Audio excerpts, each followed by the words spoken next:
Seringkali kita mendengar kata narsis, bukan? Tapi apa jadinya jika sebagai orang tua kita memiliki kepribadian narsistik? Apakah itu akan berdampak terhadap anak-anak kita? Mari kita bahas dalam episode Love Your Child kali ini. Pak, lihat nih. Bagas juara catur sekolah. Wih, mantap. Siapa dulu papanya? Pak, nilai rapot Bagas kurang bagus nih. Lah, kok bisa sih Bagas? Papa kan sudah kasih les kamu. Papa malu nanti Bagas sama guru-guru kamu. Belum lagi sama orang tua yang lain. Masa nilai anak papa jelek kayak gini? Maaf ya, Pak. Papa nggak mau tahu ya Bagas. Pokoknya di semester selanjutnya nilai kamu harus bagus. Kamu harus bikin papa bangga. Iya, Pak.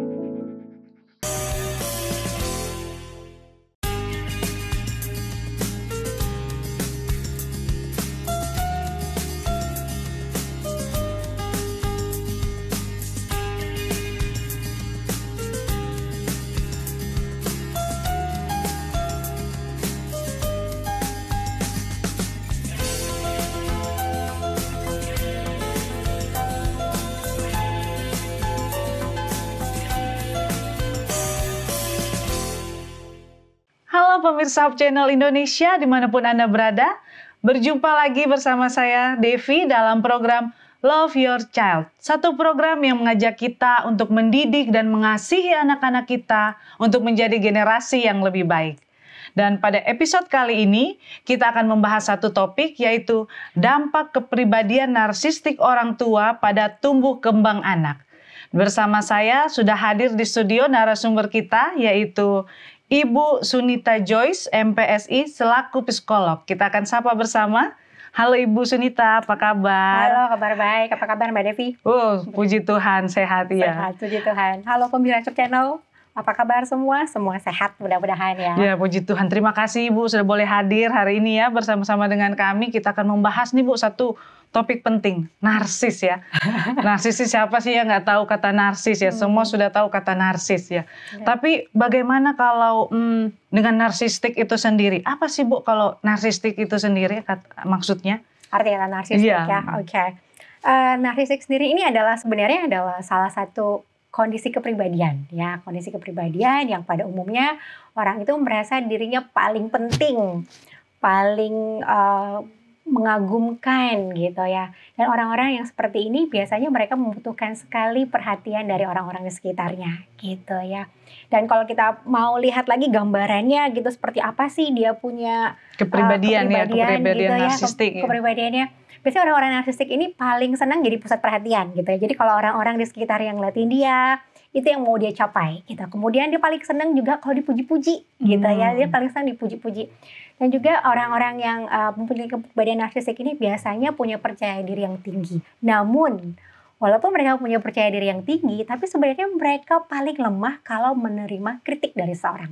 Itu langsung ekstrim gitu. Mereka langsung ngerasa down banget gitu ya. Nah, orang-orang yang seperti ini juga biasanya mudah tersinggung gitu ya. Kalau dia dicela sedikit, mereka langsung ngerasa dia punya harga diri, nilai dirinya langsung down gitu. Dan mereka juga biasanya karena mereka biasanya selfish, self-centered, jadi mereka merasa punya empati yang sangat rendah terhadap perasaan-perasaan orang lain.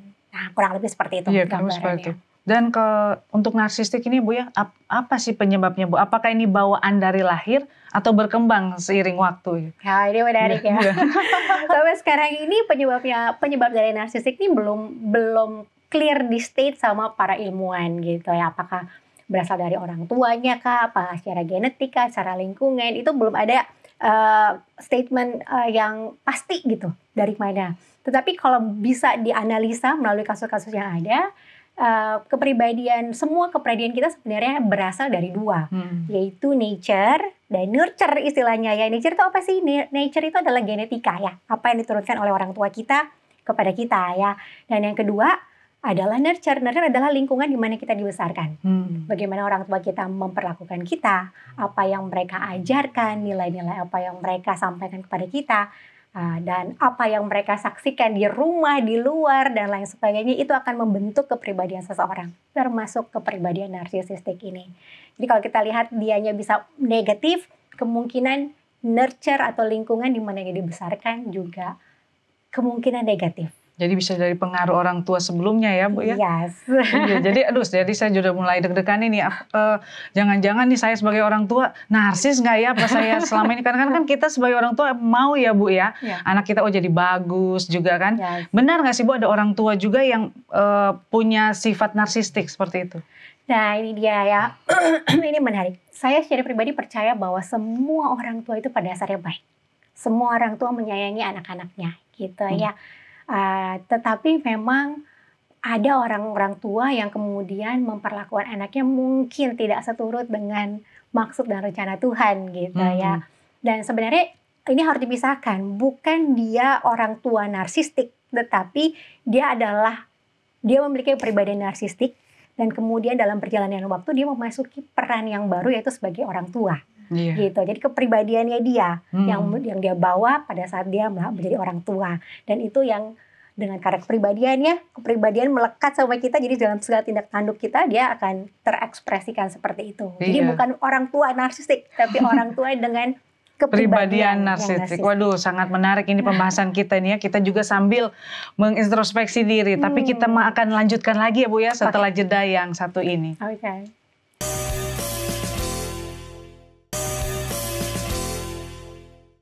Terima kasih masih bersama dengan kami dalam program Love Your Child. Kita masih membahas seputar dampak kepribadian narsistik pada orang tua terhadap anak. Bu, tadi kita sudah dengar sebagian ya Bu ya, kalau narsistik ini kepribadian ya Bu ya, gangguan ya Bu ya, gangguan kepribadian gitu pada orang tua. Jadi tadi ada ya benar Bu, kepribadian itu ada pada orang tua. Jadi kira-kira Bu nih, apa saja ciri-ciri? Saya takutnya nih ya, kalau misalnya saya kan juga kadang nggak sadar, kita pengen yang terbaik buat anak kita mungkin merasa, oh ya kamu harus begini, kamu harus jadi anak yang ini, bahkan kita merasa apa yang mereka lakukan itu sangat berdampak kepada kita, terutama kita kan mereka kasih yang terbaik gitu ya utamanya. Jadi kira-kira bisa Bu tolong gambarkan gimana sih pola asuh orang tua dengan kepribadian narsistik ya? Ya benar sih. Nah, di buku DSM-5 ini adalah buku panduan untuk orang tua, untuk para psikiater maupun psikolog ya, untuk kemudian mendiagnosa dia masuk di dalam label ADHD misalkan, atau bipolar misalkan, atau narsisistik begitu ya. Nah di dalam buku panduan ini sebenarnya simptom gejala yang ditunjukkan sama seseorang dan yang secara khusus adalah yang memiliki kepribadian narsistik biasanya akan diukur 9. Ya, apakah dia memenuhi ke-9 kriteria ini apa enggak, atau paling enggak dia harus memenuhi 5 baru bisa dikasih label dia narsisistik gitu, dia memiliki kepribadian narsistik. Tapi kalau misalkan 1, 2 atau 3 misalkan baru itu kurang dari 5, maka belum bisa kita bilang narsisistik gitu. Dan sebenarnya dia menarik sekali pemirsa, tanpa kita sadari sebenarnya di dalam 1-2 cara kadang-kadang kita pun bisa jadi narsis gitu ya terhadap anak-anak kita gitu.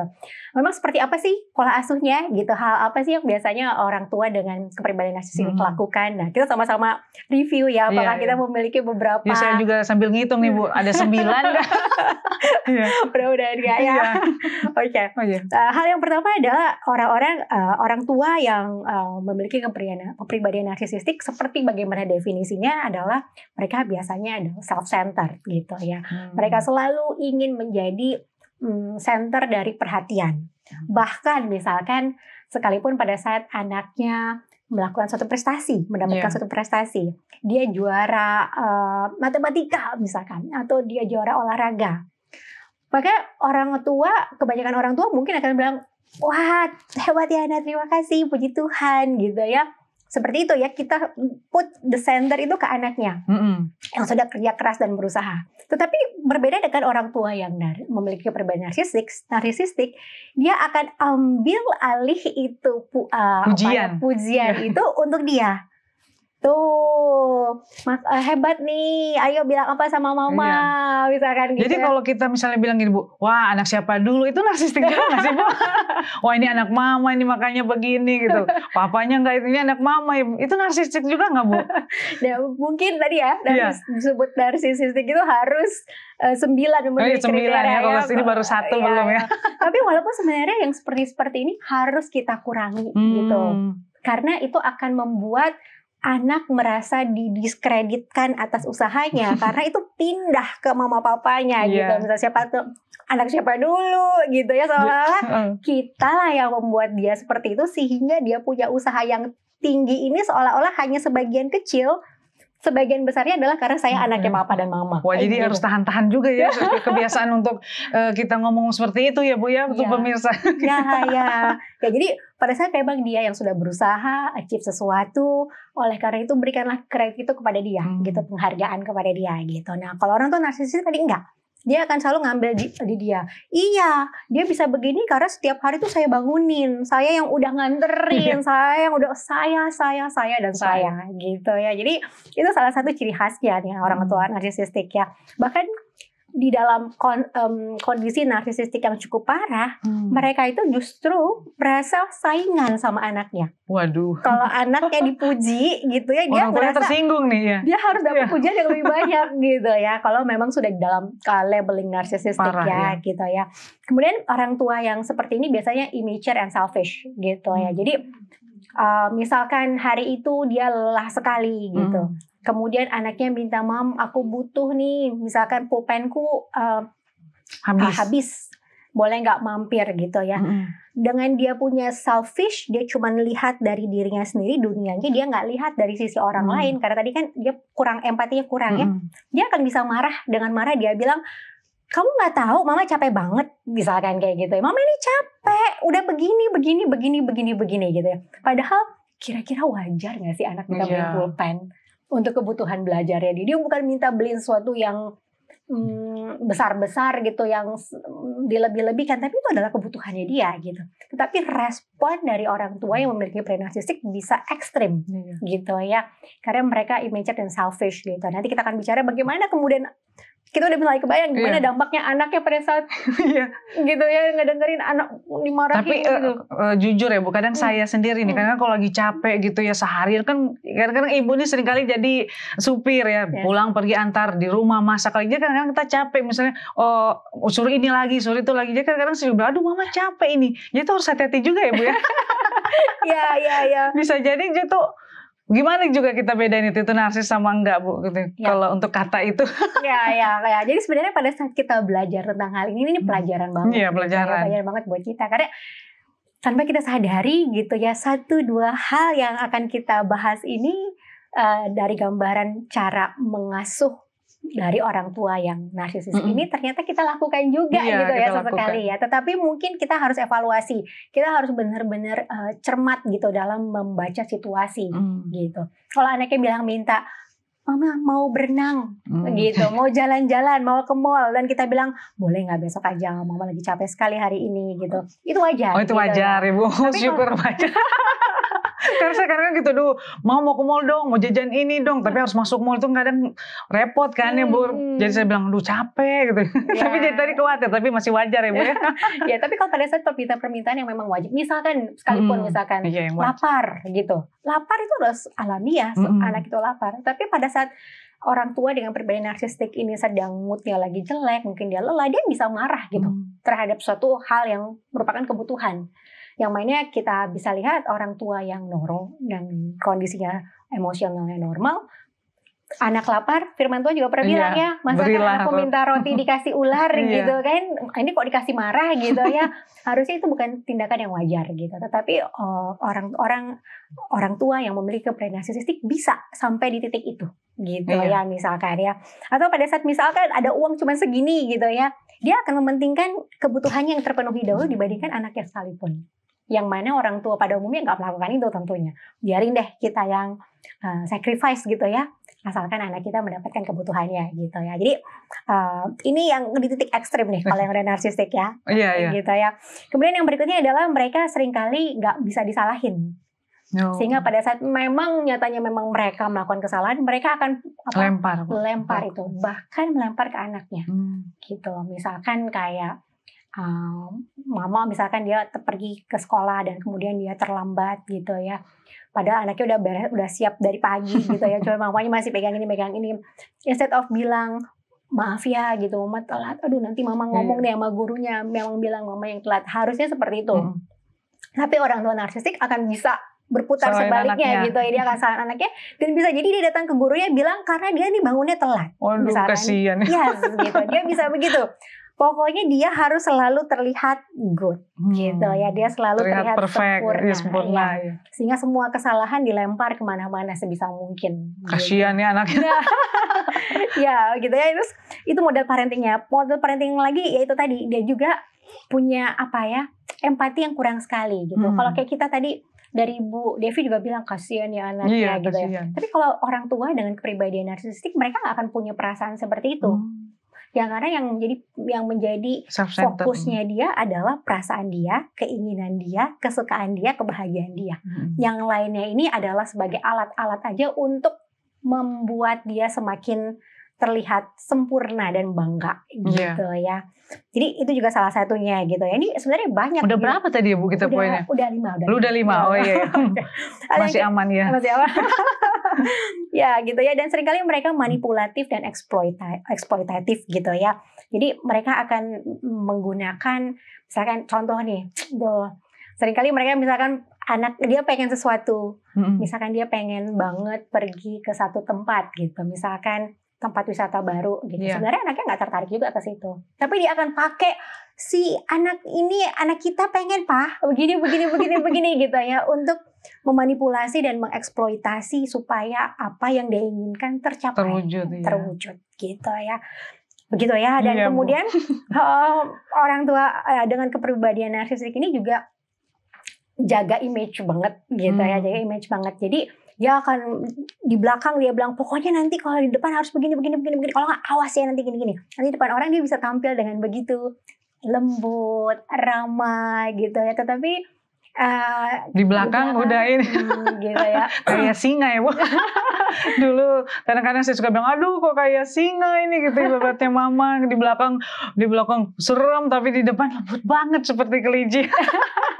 ya walaupun mungkin kita bisa bilang ini dalam konteks yang lebih ekstrem ya kalau yang narsistik ya. Kalau kita kadang-kadang papa lagi bicara di depan semua diam nanti ini itu wajar. Gitu itu wajar. Ya, tapi kalau narsistik ini benar-benar yang dia bisa kalau orang bilang bermuka dua gitu ya, benar-benar dia berusaha menjaga image diri dan image keluarganya banget, bahkan meskipun itu akan membuat anaknya merasa tidak nyaman atau tidak puas gitu dan lain sebagainya gitu ya.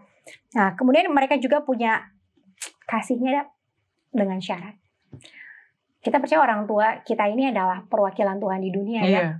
Sehingga anak-anak kita bisa mengenal Tuhan melalui kita orang tuanya. Bagaimana kita bisa merefleksikan karakter Tuhan gitu di dalam proses mengasuh mereka. Tetapi untuk orang-orang tua yang memiliki kepribadian narsistik, mereka menggunakan dirinya bukan memperkenalkan Tuhan yang memiliki kasih tanpa syarat, tapi mereka selalu punya kasih yang dengan syarat. Wah ini penting banget ini ya Bu ya. Tapi kita nanti mau bahas lagi lebih lanjut. Setelah jeda yang satu ini kita lihat dulu ya Bu ya. Mari pemirsa kita lanjutkan setelah jeda yang satu ini.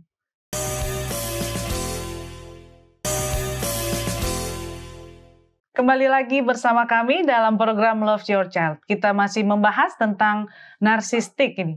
Tadi ya Bu ya kita menarik ini, kita sudah bahas tentang narsistik. Saya sudah hitung-hitung tadi, berapa ini? Jangan-jangan saya hampir semua ini.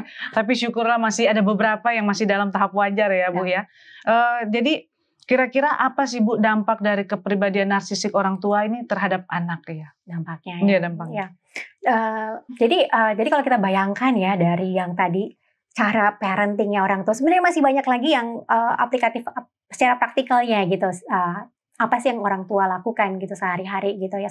Mereka biasanya umumnya posesif sekali, ingin mengkontrol anak-anaknya. Kemudian mereka juga seringkali mempermalukan anak-anaknya di depan umum segala macam. Tujuannya untuk apa? Pada saat mereka mempermalukan anak-anaknya di depan umum, dia bisa menggunakan itu sebagai ancaman. sama anaknya dengan yang tadi kasih tanpa syarat. Iya. Gitu. Kasih dengan syarat Iya, ya. kasih dengan syarat, ya. Oke, mama akan kasih kamu begini-begini kalau kamu begana-begana misalkan gitu ya. Jadi semua pakai syaratnya dulu gitu. Dan kita bisa bayangkan bagaimana perasaan anak-anak punya orang tua yang Penuh syarat. yes gitu ya. Saya rasa kita semua dalam satu penelitian eksperimen pernah dilakukan bahwa dunia anak-anak, kebahagiaan anak-anak itu sebenarnya adalah orang tuanya, ayahnya dan ibunya. Itu adalah tempat ternyaman buat mereka. Rumah adalah tempat ternyaman buat mereka karena disitulah dia dibesarkan, dididik, dikasih makan gitu istilahnya, dan tidur di sana gitu ya. Tapi bayangkan apabila rumah dan orang tua yang harusnya menjadi tempat mereka berlindung itu memperlakukan mereka seperti orang yang dalam segala hal selalu Ada salah. kontrak lagi juga, Ya, ada kontrak. dan selalu salah dan dimarahi dengan ekstrim gitu. Kadangkala orang tuanya juga seringkali menggunakan apa yang dia rasakan, misalkan, aduh mama pusing, itu gara-gara kamu sih bandel, gara-gara kamu. Jadi mereka tuh, kita bayangkan dampaknya adalah anak-anak yang seperti ini biasanya bingung. Bingung dengan emosi mereka, bingung dengan pikiran mereka, dan mereka juga kemudian akhirnya merasa ragu apakah sebenarnya mereka ini diinginkan atau enggak sama orang tuanya. Apakah mereka ini disayang atau enggak gitu ya. Dan oleh karenanya seringkali anak-anak yang memiliki orang tua dengan pribadi narsistik menjadi anak-anak yang memiliki rasa percaya diri yang rendah sekali. Iya, kasihan sekali ya Bu ya. Jadi anak-anak ini bisa sangat menyedihkan ya kita lihat kalau orang tua dengan narsistik seperti ini. Terus bagaimana ini Bu caranya kita untuk dapat menolong orang tua ini dengan kepribadian narsistik juga anaknya? Juga anaknya, ini menarik ya. Kita sampai di poin yang memang kita perlu pahami bersama dan kita perlu lakukan bersama. Bagaimana menolong mereka? Untuk orang tuanya sendiri, orang-orang dengan kepribadian narsistik seringkali mereka tidak sadar, tidak tahu kalau mereka ini narsis gitu ya. Dan oleh karena ini apa yang bisa kita lakukan? Yang bisa kita lakukan adalah melakukan program edukasi sama mereka. Kalau kita ngelihat tetangga kita seperti itu memperlakukan anaknya, coba deh ajak, kita mau ada seminar atau kita mau nonton nih Hope Channel nih lagi ngebahas tentang ini ya gitu misalnya. Ajak mereka untuk melihat dan merefleksikan diri gitu. Karena hanya pada saat mereka sadar ada poin-poin yang salah di dalam kepribadian mereka, maka mereka akan bersedia untuk mencari pertolongan. Orang sakit sadar dulu dirinya sakit, baru mereka mau dibawa ke dokter. Kalau mereka dirinya sembuh, mereka nggak mau dibawa ke dokter ya. Begitu juga dengan orang tua, baru mereka cari pertolongan. Kalau bisa memang dibawa ke professional help ya untuk orang-orang seperti ini, karena ini sudah bertumbuk-tumbuk secara lama sehingga untuk udah efeknya panjang ya Bu. Ya, untuk menyembuhkannya juga butuh waktu, memulihkannya gitu ya. Dan yang kedua untuk anak-anaknya seperti apa? Ya puji Tuhan kita bisa belajar bersama-sama pada hari ini ya. Pada saat kita melihat anak-anak yang misalkan pemalu, selalu mundur ke belakang, selalu sering mendiri. Kita sebagai orang tua yang Tuhan kirimkan, juga orang tua yang mungkin ada di gereja, di lingkungan dan lain sebagainya. Jadilah perwakilan-perwakilan Tuhan bagi mereka. Datang kepada mereka, temani mereka. Apalagi guru-guru rangkul mereka, tumbuhkan kembali rasa percaya diri kepada mereka supaya mereka melihat bahwa masih ada orang lain yang menyayangi mereka dan mereka bisa membangkitkan nilai diri mereka kembali untuk menjadi lebih baik dalam Dan terakhir untuk pesan untuk orang tua di rumah, apa Bu? Ada yang Ibu mau sampaikan? Silakan. Pesannya adalah orang tua, firman Tuhan mengatakan tugas orang tua ini adalah tugas yang sama dengan malaikat, tugas yang berat. Kita semua tahu ini adalah tugas yang berat, tapi mintalah hikmat kepada Tuhan setiap hari, maka Tuhan akan mampukan kita semua untuk menjadi orang tua yang baik dan benar seturut dengan rencana Tuhan. Wah, terima kasih Bu Sunita Joyce, sangat menarik sekali bahasan kita hari ini ya Bu ya. Dan kita nanti jumpa lagi pada episode-episode yang lainnya dan kita akan membahas lagi bersama ya Bu ya seperti ini. Wah, sangat menarik, saya sangat suka. Terima kasih Ibu sudah datang, sudah menjadi narasumber kita hari ini. Ya pemirsa, terima kasih sudah bersama dengan kami sampai akhir dari program Love Your Child ini. Kita berjumpa lagi pada episode yang lainnya. Tuhan memberkati.